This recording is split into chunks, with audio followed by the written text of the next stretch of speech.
see.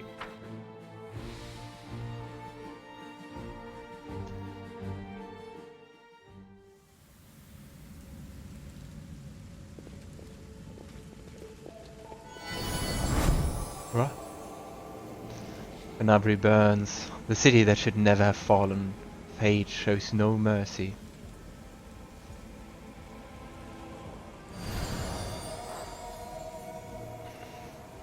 Clouds may veil the stars, but nothing can hide the light in someone's soul.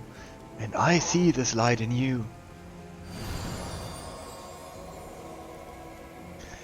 We will stand shoulder to shoulder with you against evil. Ooh, an angel. I hear the echo of a familiar voice. I feel the warmth of my kindred flame. My brother, we will help you. Against what?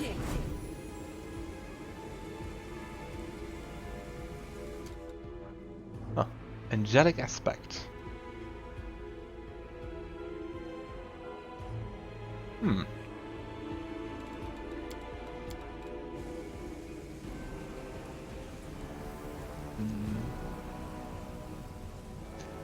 Wherever you are, keep quiet. There's a horde of enemies just beyond this. Whatever. Greybor. Be quiet and watch. This is the best part. Get it together, idiots. No more looting.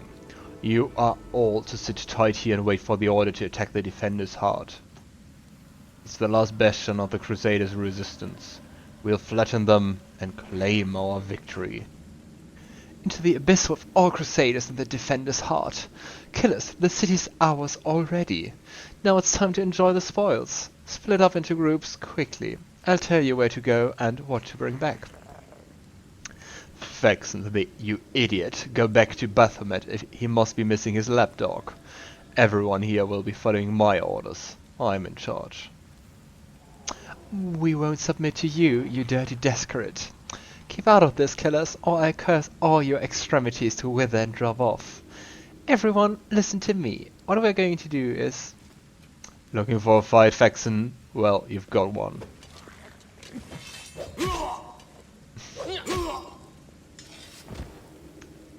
Great, one less demon to kill.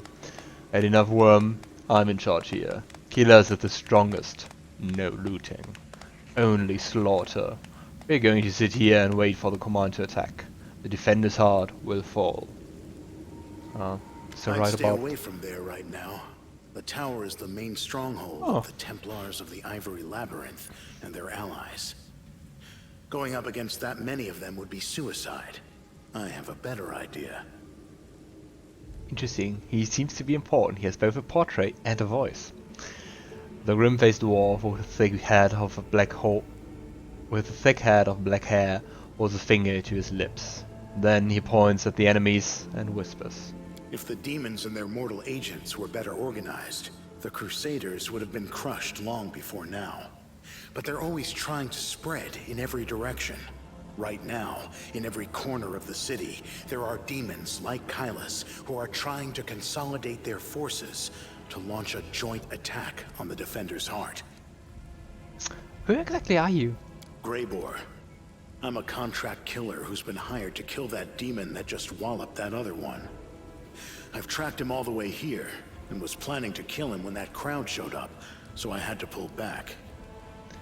So what would you suggest? Don't even think about trying to take them all on single-handed. You'll be mincemeat. Better to warn the Crusaders in the Defender's heart that the demons are planning to attack.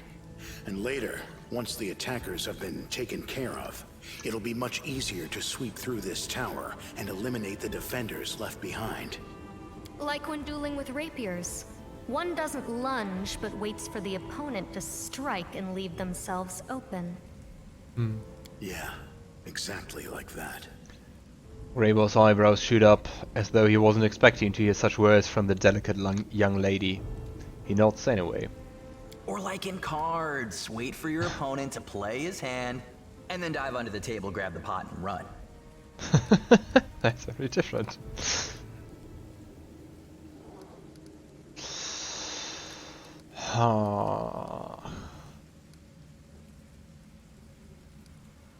I can't look at them. I don't know if I could take them on. Oh, thanks for the advice. The dwarf bows his head politely. If I may ask, who hired you? I'm afraid that's confidential. As a professional, I'm obliged to keep my client's name a secret. But you know, we could attack them together. I have no desire to die today. If you choose to go in there, Not. I'll take advantage of the opportunity, of course. I'll kill Kylus and get back here as quickly as I can. I'm not going to fight any of the others. I don't work for free. I have to say, his portrait looks, just with the armor, so different from what I think is just scale mail. The city is burning. People are dying. And you're thinking about how to fill your pockets? I guess that's lawful good versus, I would expect lawful neutral. Yes. So what? The dwarf Listen shrugs. here, girl. If you're so eager to save someone, go and do it. And don't waste your breath preaching at me. Alright, thanks for the talk. I hope you act wisely. You're so sad. Please take care. Oh. What are you doing here, girl? This is no place for people like you. Go. Hide somewhere safe. The dwarf looks at Ember, and sadness gleams in his grim eyes. He answers in a surprisingly soft voice. Saving game is impossible. Ha!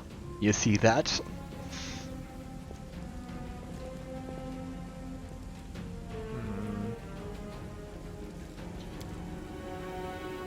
I mean... The thing is, the one I'm scared about is like more the big shots. Okay, you know what? Since I'm infamous for my wise choices, let's quick save and try it. Here we go again.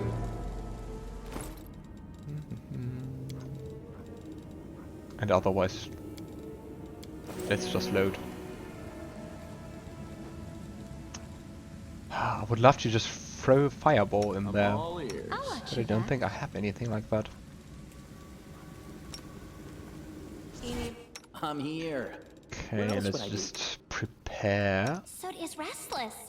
I wonder why. I'm here all week. I got this. Yet another obstacle. It seems we have visitors, crusaders. Crush them. Okay, it was just one hit it.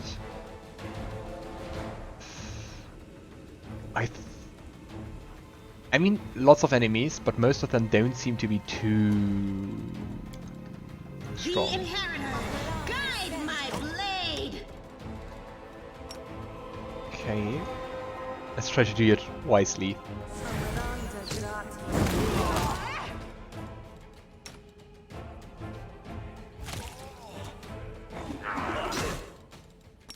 More fire into the mix.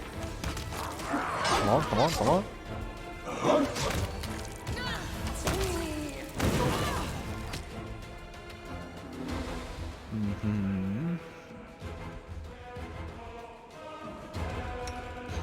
Okay, let's get him to sleep. You've crossed the wrong mongrel.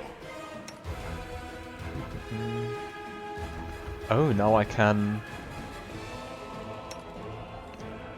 do a mass heal or mass damage. But the thing is, if I channel positive energy, it heals the living, and negative energy damages undead. But I don't want to heal my enemies, you know. Hey, it worked out. The sleeping curse. Too late for apologies.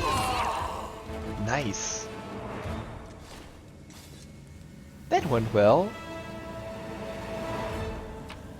Just patting myself on the shoulder.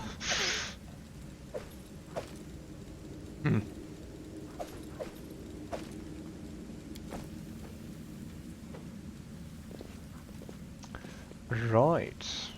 So now we can loot. Oh, I could even go down here. The mongrel did it. I think I could have made the fight easier. Thanks, Lann. You're so awesome, man. Yes. Well, for the next time, I guess. I hope you appreciate this. I do, I do. Right, let's see what's hiding in the basement.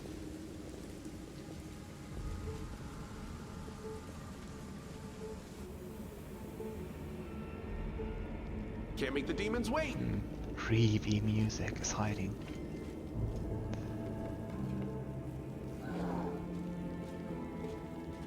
Who are you?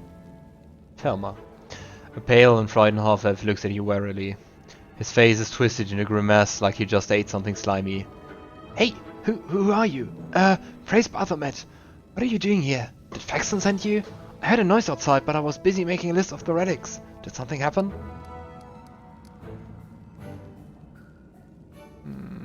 And let's ask him before killing him. Who are you? I'm Thelma, the scribe and senior aide to Lord Xantia the Plagued One. And, do forgive me, but Faxon has been assigned to this command, has he not? Where is he? Who's Xantia? Xantia, also known as Xantia the Plagued One, is a prominent figure within the ranks of the cultist, yet he is still shrouded in mystery. Not much is known about him apart from the terror he still instills in his minions. Yeah, I mean, if he's a devout cultist. What exactly are you doing here? I'm compiling a list of valuable Crusader artifacts. Lord Xantia has ordered that everything of use should be transported from Kenabres and saved from the looting and destruction. We chose the museum as a place to collect and sort through the trophies. Unfortunately, the local thieves have proved even quicker off the mark than the demons. They ransacked the museum in the first few hours of the assault, but there are some objects of interest among the exhibits they left behind. The museum custodian has been kind enough to advise me on those, but where's Faxon? Or just snickered. Fine thieves and menders. Turns your back and everything that isn't nailed to the floor will be gone when you turn around again.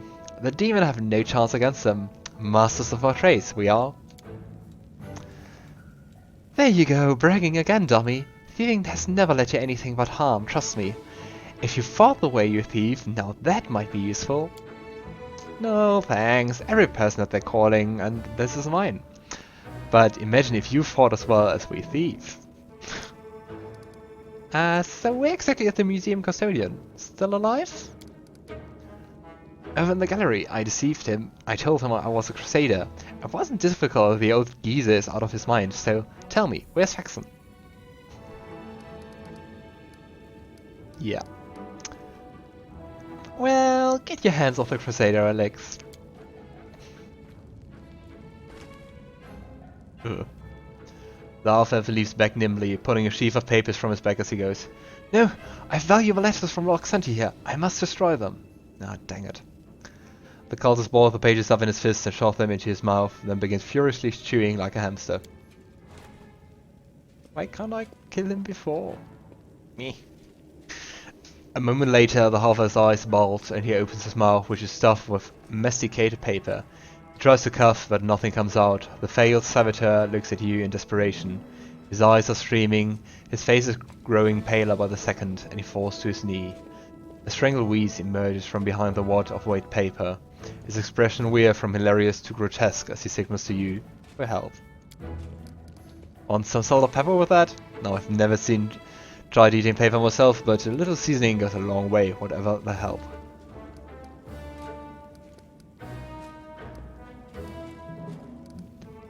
Yeah, we end the cultist torment by killing him.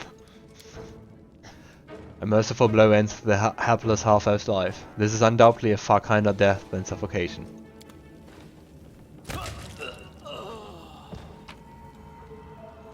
Largely destroyed letter. Let's have a look what's still there from it. A wad of crumpled paper Pieces of paper with visible bite marks and traces of salvia. The writing is blurred and indistinct, most of the words are completely illegible, but some fragments are still intact. Carefully pack up all the relics and valuable magic items and hand them over to the same courier that brought you my potions. Later, I may carve out some time away from my scientific research to sift through the detritus you managed to steal from the Crusaders. I might as well not bother, since you fiends will almost certainly be of no use to me. Unless I find myself in dire need of a paperweight. Still, this mission keeps you occupied and gives me an invaluable opportunity to work without you sticking your nose into my experiments. I once again remind you that the rest of the text is illegible, and a few more sentences can be read toward the end. The punishment will be painful, brutal, and utterly inhumane. Remember this. Good luck with conquering whatever you are conquering out there. Xantia Vang.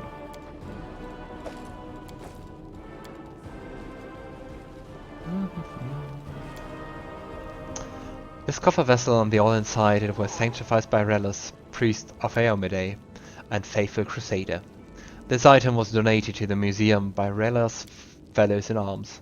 More details in the museum almanac.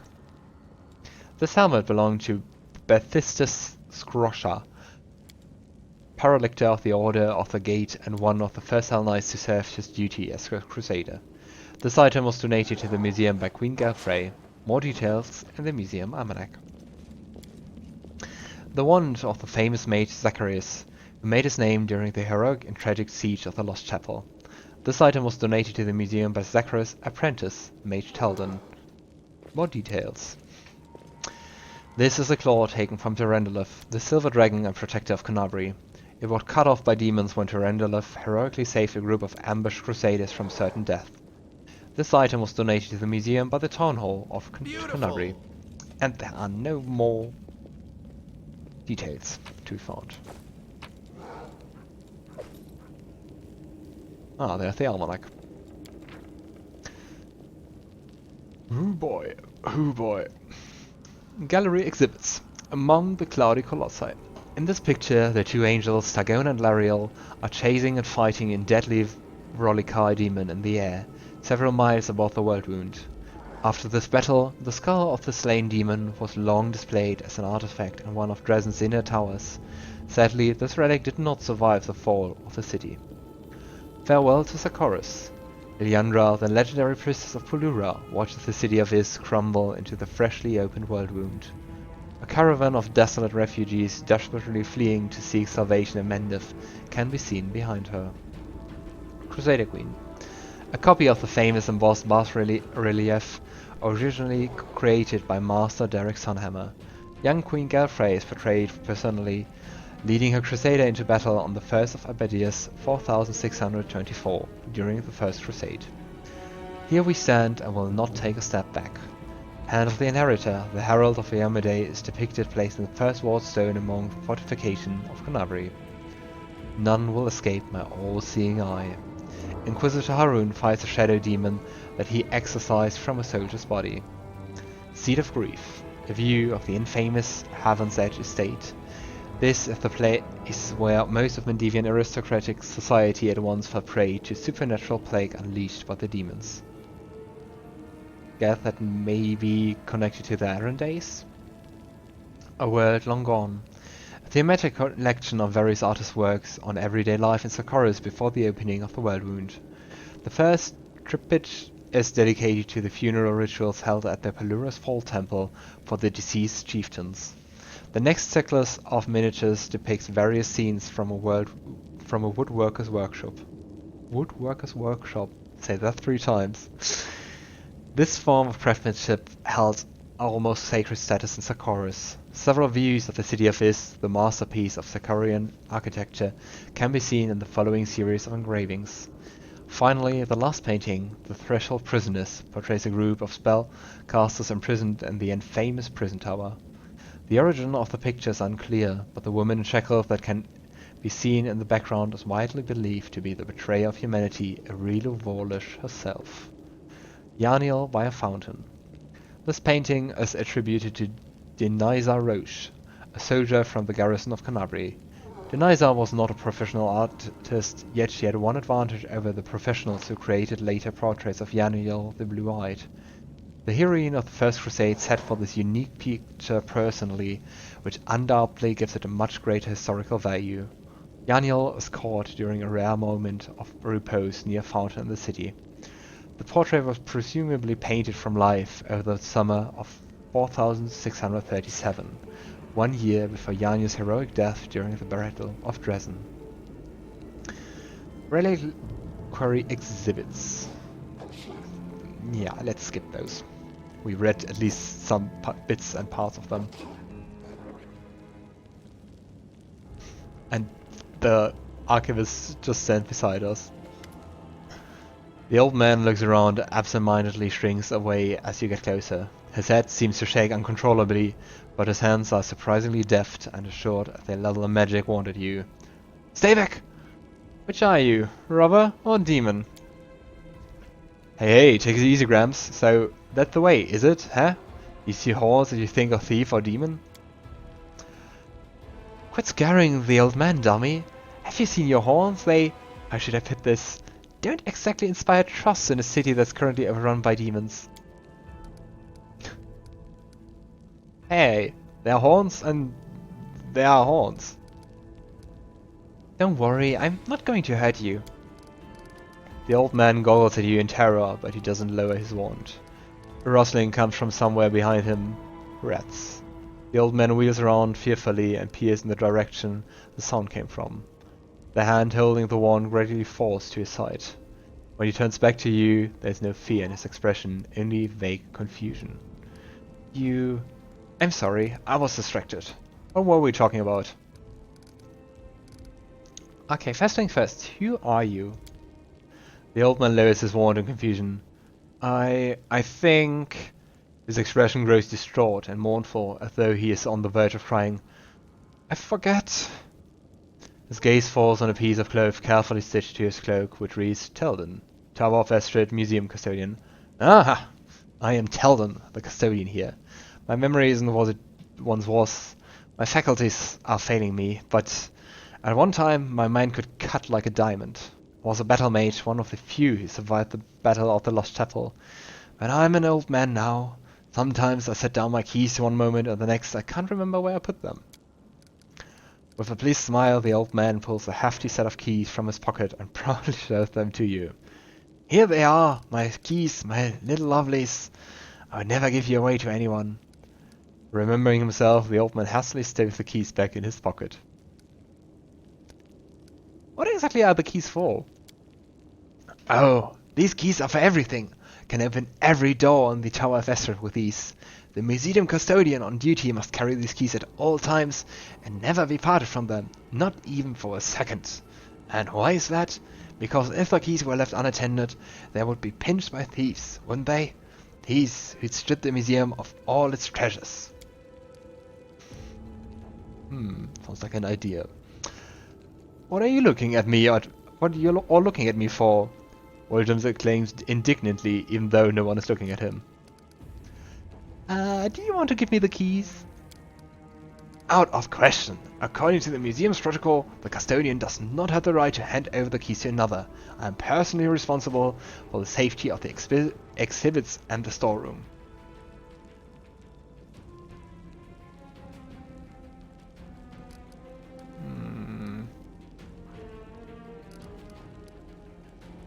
Yeah, let's do this one. Hey, what's that behind you? Succeeded. Then looks around fearfully, and as he does, you finger slip silently into his pocket. When the old custodian turns back to you, the large bunch of keys is already tucked safely into your belt. Teldon shakes his head in confusion.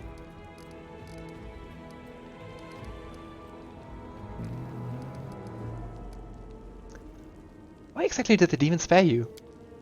The museum custodian looks at you in stark surprise. Demons? There have been no demons in this museum. I heard them breaking into the tower, but then everything went quiet. Then a very polite young fellow came along, a half-elf. He said Kenabres was under attack, but the Crusaders had already recaptured the tower. He said he'd been sent to oversee the evacuation of the museum. He was very pleased to find me here. I've approved a very useful resource. I've shown him all the most valuable relics, explained what they were, and he read them up, labeled them, and carried them off somewhere. Oh, great. And I've been here all this time. I locked the doors, stood guard to make sure no demon got in, but I've seen not one of them, haven't heard any either. I've grown hard of hearing over the years. You know, the half-elf was a demon worshipper, right? The old man frowns in confusion. What do you mean, a demon worshipper? That fine young lad, so well-dressed, so polite. But he's at the Crusaders. Oh my word, the relics! We must go after them. The old man works himself into state, bitterly lamenting as he roos through his many pockets. But the outburst doesn't last long. Oh no. The motion of his hands slows and awareness fades from his eyes.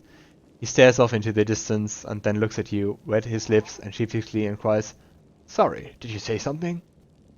I was kind of expecting him to look for the key. Are you alright, good man? The poor old man seems piteously and make a helpless gesture. Old age, my friend. Old age and the poison of fear seeping into my mind.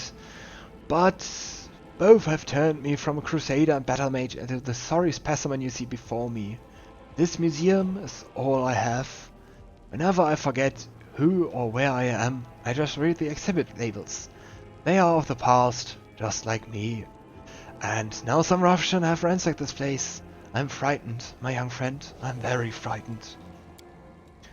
Don't be afraid, the girl whispers. There's nothing to be afraid of all. All the scary things have already happened. They are in the past. The old man nods, but continues his agitated motions. Scary. So scary. I think we read most of about the museum exhibits, but tell me about the museum exhibits. The old man seems to come to life. It will take a lifetime to tell you all there is to know, but I'll take you on a tour. The highlights, some of my personal favorites. You should have a look at yourself, you won't regret it. For instance, we have a painting here depicting angels fighting demons. Now, you may find it hard to believe, but in the First Crusade, many heavenly beings fought shoulder to shoulder with the Crusaders. And these two in the painting are Targona and Lariel, the Silver Twins as they were called. I actually met them, you know. When I was a young man studying under Master Zacharias, they had no airs or graces about them. They walked among the mortals, they spoke to us, they healed our wounds. Lady Targona I remember especially well. She had a special, unearthly wisdom within her. The angel Lariel, on the other hand, was known for his daring, and the youngest Crusaders idolized him. I wonder where they are now, the twins. We don't have celestial beings in our ranks anymore. They all left some time during the Second Crusade. On a very important mission, they say. But I do love looking at this painting and remembering those days when envoys of the heavens walked among us, and the light that seems to shine from within them. The old man wipes his eyes. What was I saying? You must be a messenger, yes? Or are you a visitor? Why did those times end? Why do Celestial not fight with us still? Heaven has not abandoned us, surely? Heaven is above us, far, far away. Everyone there is good, I heard, but they can't see us from all the way out there. You said that the angels Targona and Lariel are twins, but how can angels have siblings? That's a good question. Of course, angels are not born like mortals, but they can't have a mother and a father, or sisters and brothers as we understand them. Angels come into being from reincarnated souls or from the pure essence of the upper planes. Sometimes angels may adopt some features of mortals. For instance, they can identify as male or female, although that is not generally their way. Some of them can also develop bonds of camaraderie or even of kinship. But the case of the Silver Twins is rarer still. They are the two angels who emerge from one soul. What else should they call themselves, if not twins? The old man smiles, seemingly satisfied with his speech, but with a moment's as vacant expression is back in place, all awareness gone from his eyes. You know, You know, old man, you should go back to the Defender's Heart. There are good people there, they'll look for you. The old custodian gives you a toothless smile. Really? Is it safe there? But how can I leave this museum? His gaze falls upon the traces of the ransacking, and the old man becomes lost in thought, as though trying to find an explanation from what he's seeing. You know what happened here, don't you? Thieves they were, prowling about, wanted to rob the museum, but I stopped them. Those nether-dwellers came in here, and I gave them what for, a dose of battle magic. They won't be back. Don't you worry about me.